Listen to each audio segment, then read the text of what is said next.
Together, the mortar and pestle form some of the oldest and most useful of humanity's inventions. Their image adorns many pharmacology symbols because pharmacists have been using them to prepare medicine for centuries. But it's with food that this simple tool is most closely associated. The basic principle is simple enough. Put the object you want to crush in a bowl, then take a stick and grind it down. But not all mortars and pestles are alike. For one thing, the material used can make all the difference. Wood and ceramics work well, but for many, nothing beats stone. Granite provides a tough, non-porous surface. A craftsman prepares to carve. He starts by using a masonry compass and a liquid called Chinese ink to draw the mortar's inner and outer circumference. He can easily remove the ink if there are any errors. He roughs out the shape with a hammer and chisel. He then works with a grinder, which is equipped with an extremely hard diamond-tipped blade, making it possible to cut through solid stone. Once he's defined the outside edge, he begins to work the inner bowl, carving out the perimeter before cutting a grid. He turns again to his hammers and chisels to remove material from the inside of the mortar. He uses the grinder to cut the last chunks and fine-tune the surface, giving it the smooth, consistent shape of a bowl. He uses a square to transfer a mark to the bottom of the stone. He marks the base with his compass. The circumference of the base must be slightly smaller than the top. He quickly roughs out the base with one of his chisels. Then it's back to the grinder, which he uses to clean up the circumference and begin making a series of angle cuts into the sides.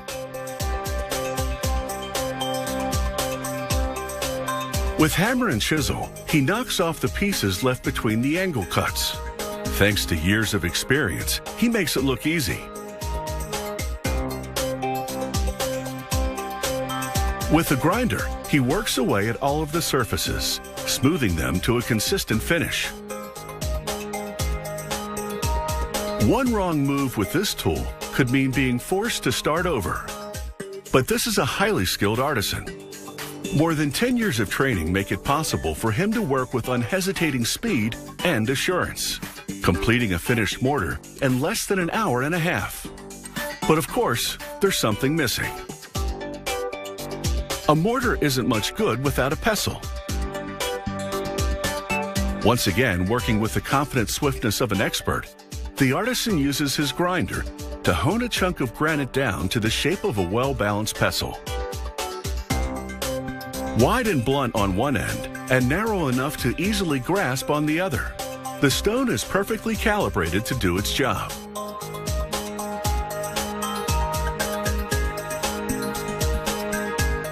In the days before power tools, it would have taken a craftsman a full day to carve a mortar and pestle. But a carved mortar and pestle isn't necessarily a finished one. Here, a painter adds the final touches.